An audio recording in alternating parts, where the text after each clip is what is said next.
ત્રીજી ગાથા નિયમેણ જમ કજમ, નિયમથી ચોક્કસપણે અવશ્યપણે કરવા લાયક. અને સમયસારમાં કલશમાં પણ આવે છે ને મરીને પણ. શું મરીને શું કરવું છે? પૈસા કમાજે નહીં. કોઈ ઓલું ગમે એવી રોજ દુકાન 12 વાગે બોલાવે, રાતના કોઈ બોલાવે, જજે પૈસા કમાવાનું કેવી રીતે કરવું છે? મરીને પણ નહીં. અરે બહારમાં મરવા જેટલી પ્રતિકૂળતા આવે તો પણ શું એમાં શબ્દ આગળ શું છે? મરીને પણ શું કરજે?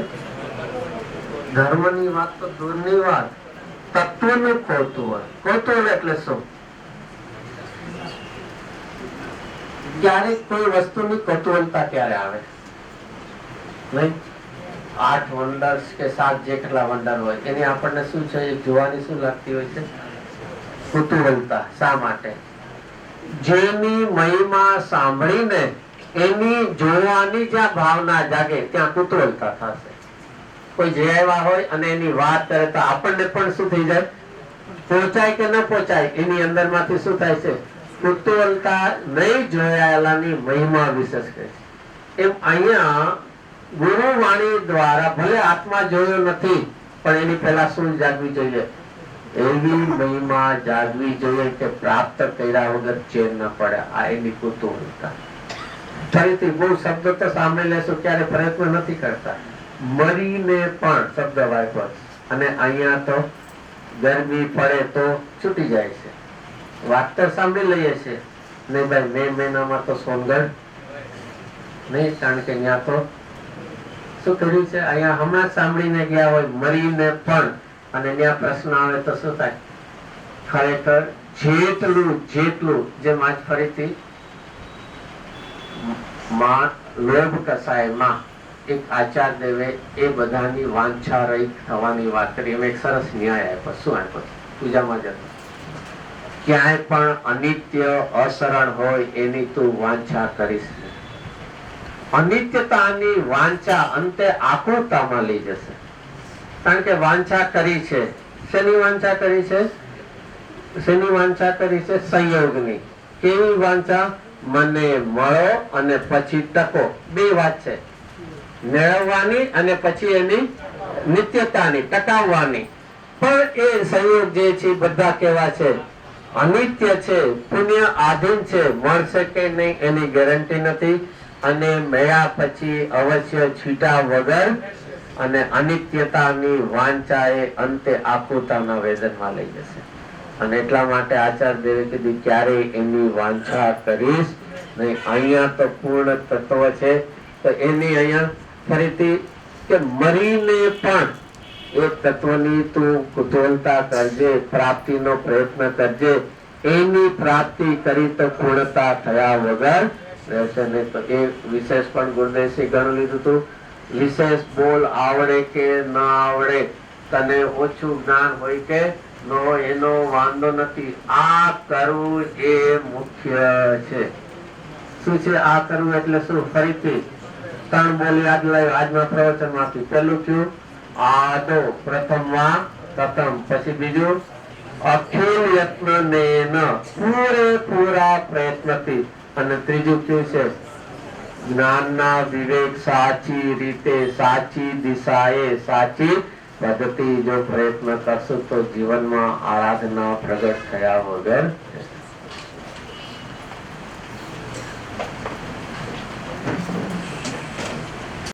હમણાં આ જે આપણે પત્રિકા લેખન વિધિ છે તેની મંગલ પત્રિકા ત્યાંથી વાર્તે ગાતે લાવશે એ પહેલા આજની પ્રભાવના મીનાબેન ચંદ્રકાંત કોઠારી તથા ધનલક્ષ્મીબેન તાંગલા કામદાર પરિવાર તરફથી છે. અને આજે જે મંગલ પત્રિકા લેખન વિધિની ખુશાલી છે તેની ખુશાલીમાં 1 સ્ક્વેર ફીટ ભારતીબેન દિલીપભાઈ સંઘવી અને 500 રૂપિયા કનકબેન કિરીટભાઈ શાહ પરિવાર તરફથી મળે છે. આવતીકાલે સુગંધ દશમીની જે પૂજા છે તે બરાબર સવારે 10:15 કલાકે શરૂ થશે. તો જે કોઈ બહેનો વ્રતવાળા બહેનો હોય તેઓએ પોતાનું નામ જ્યોતિબેન મહેતા અને ઉષાબેન કોઠારીને સત્વરથી લખાવી દે અને બરાબર 10:15 વાગે પૂજા આવતીકાલની શરૂ થશે.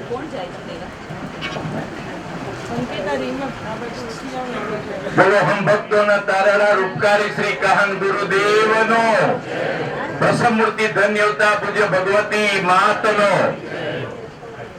અને આપણા જયંતભાઈ બ્રોકર એની ટીમ, ત્યાર પછી નિરંજનભાઈ જોબાલિયા અને એમની ટીમ, આ બધાએ પુરુષાર્થ કરી અને આપણે બધાએ આમાંથી જે કોઈ હશો એમાંથી આ ભાવનાથી આપણે આંગણે સિમંદર ભગવાન પધાર્યા હતા. બધાની ભાવના એ વખતે પણ એવી જ હતી કે શિખરબંધ મંદિર થાય.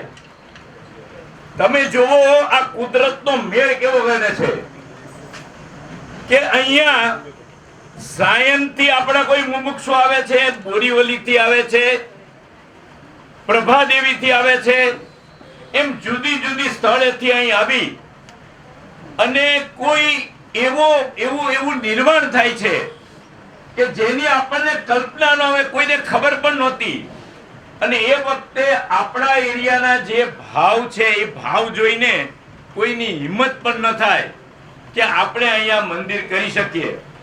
પરંતુ કોઈ એવો પ્રસંગ બની ગયો અને એ વખતે આપણા જેના વતી આપણું આ જે સંચાલન કરતા હતા, જેમાં અક્ષયભાઈ, ઈતુભાઈ, સમીરભાઈ, આ બાકી તો હું બીજા નામ નથી લેતો, એ જ્યારે આ નક્કી કરવા જાય છે ત્યારે એક જ વાત કરી હતી કે તમે અહીંયાથી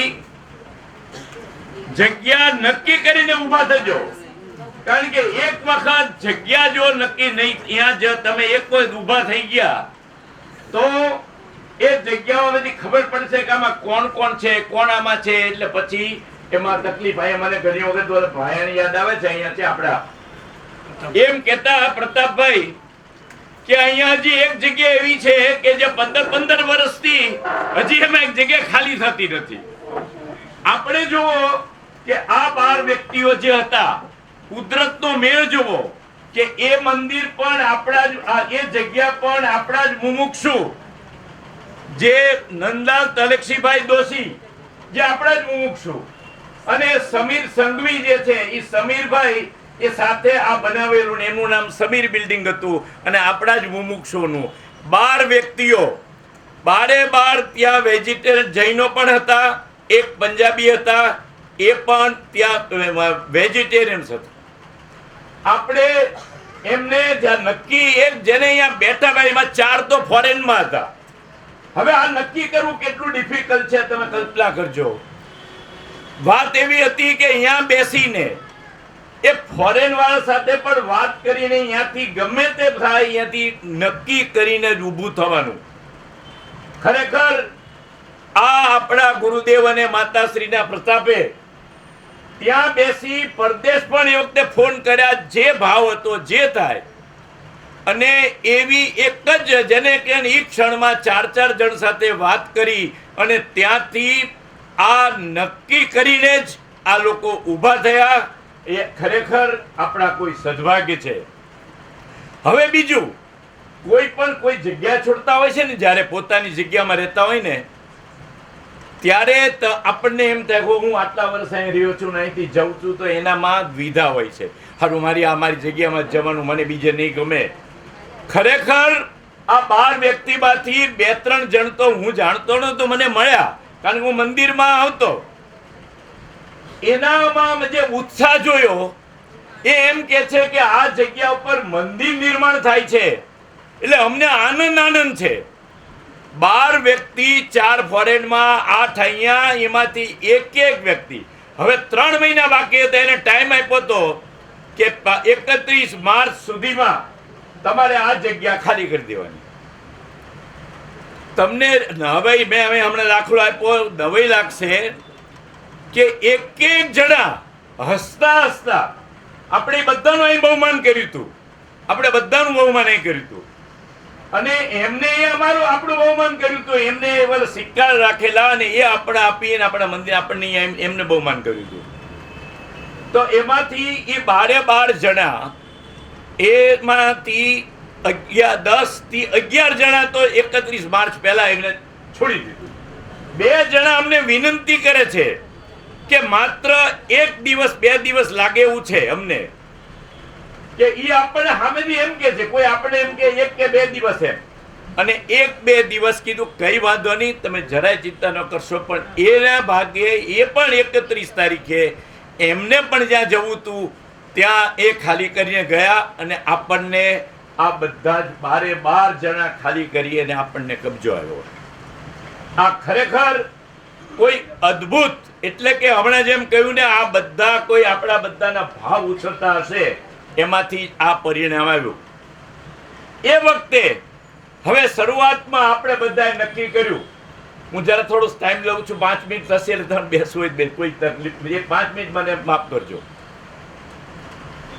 ખરેખર એ વખતે હવે નક્કી કર્યું કે આપણો આ પ્લાન છે એ લગભગ 45 લાખ રૂપિયામાં 42 થી 45 થશે એવું જ્યારે પહેલી કમિટી મળી, 45 કરોડ રૂપિયાનો આપણે પ્લાન વિચાર્યો. હવે તોય બધા અંદર તો જોઈએ ટ્રસ્ટીઓ કે હવે આ અત્યારે 30 જગ્યા તો લેવાઈ ગઈ, પણ 15 કરોડ કે અહીંયા બારલા મંદિરમાંથી આપણે કોઈ ત્યાં જરૂર કરવા પડ્યા જ નથી. આપણે અહીં શું થતું હતું, આપણી પાસે 50, 60, 70 લાખની બેલેન્સ હતી, અને આપણે વર્ષમાં 2 વાર આપણે સ્વામી વાત્સલ્ય અહીં આવીને આપણે ઉપર કરતા હતા. આપણે કંઈ કોઈ ખર્ચો બીજો હતો નહીં, અને આપણે ભંડારમાંથી લાવી રહ્યા, આપણું બધું ચાલતું હતું. હવે એમાંથી આ 42 કરવા હોય તો બધાના કેવી રીતે થાય? ખરેખર એક એવી યોજના ટ્રસ્ટીઓને વિચાર આવ્યો કે આપણે 10 વર્ષે કોઈ એવી યોજના કરી કે જેના તમને ખબર છે 41,000 રૂપિયા એક જણ, અને એ વખતે એવી વિનંતી કરી કે એક ઘરમાંથી હું ઈચ્છું, અમે બધા ઈચ્છીએ, જ્યારે હું આ બોલું ત્યારે એમ સબ કોઈ એમ ન માનતા, એક આ બધા ટ્રસ્ટીઓ એમ વિચાર્યો. અને ખરેખર તમને નવાઈ લાગશે કે એની અંદર આખા લગભગ 125 જે પરિવાર છે એમાં મોટા ભાગના આપણને 41,000 રૂપિયા આપણને આપ્યા, અને એમાંથી આ પાયો નખાણો.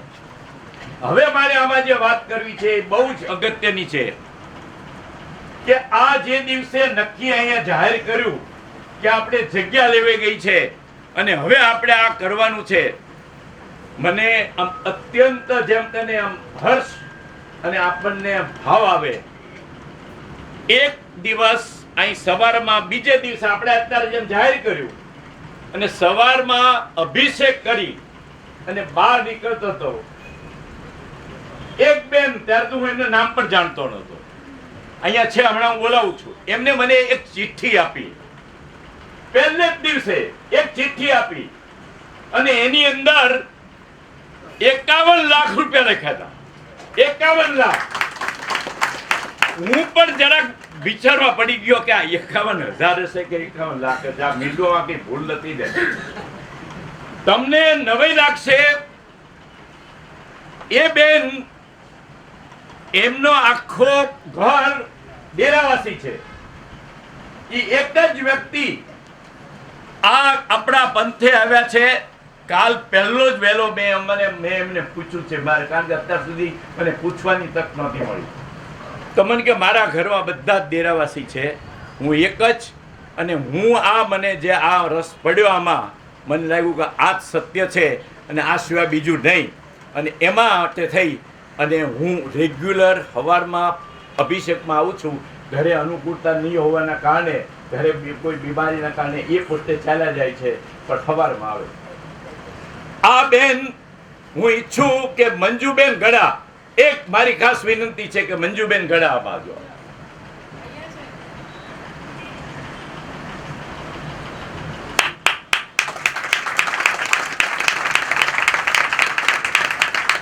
એક જ દિવસમાં, એક જ ઓન ધી સ્પોટ 51 લાખ રૂપિયા જેને મંજુબેન ગાલા. ખરેખર આપણે આ એટલા માટે હું રજૂ કરું છું કે જેમ હમણાં એમ કહ્યું ને, ભાવ જ્યારે ઉછળે ને, તો જ્યારે તમે વિચાર કરો કે જે ડેરાવાસીની અંદર હોય ને એમાંથી ને નીકળવું હોય, બધા સ્થાનિકવાસી બધા બહુ છે, પણ ડેરાવાસીમાંથી અને એમાંથી આ પંથે આવવું, એટલે આપણે બધા વતી આપણે એમને ખૂબ અભિનંદન આપીએ છીએ. ત્યાર પછી એવા જ બીજા એક કચ્છી હતા, હું એમને નામે જાણતો નહોતો, અહીંયા બેઠા હતા. એ પ્રવચનમાં કોઈ આવે બહારગામ હોય છે, અને એમનું નામ દિલીપભાઈ હતું. દિલીપભાઈની સરનેમ શાહ. ના એ નહીં, બિપિનભાઈ સાવલા. હું એમને નામે માટે આવડતો નતો. અમને અહીં બેઠા હતા અને એ બીજા દિવસનો તમારી કઈ ભાવના હોય તો આવું શરૂ કર્યું છે તો મને કે 25 લાખ રૂપિયા મારે છે. જે વ્યક્તિ વધારે બારગામ હોય છે અને અહીંયા આવે ત્યારે અવશ્ય આવે છે અને એમને 25 લાખ રૂપિયા. આ મેં માત્ર તમને એટલા માટે રજૂઆત કરી કે તે વખતે આ 42 થશે તો વધારે શું થશે, કેવી થશે, આમ કરતા કરતા પછી ધીમે ધીમે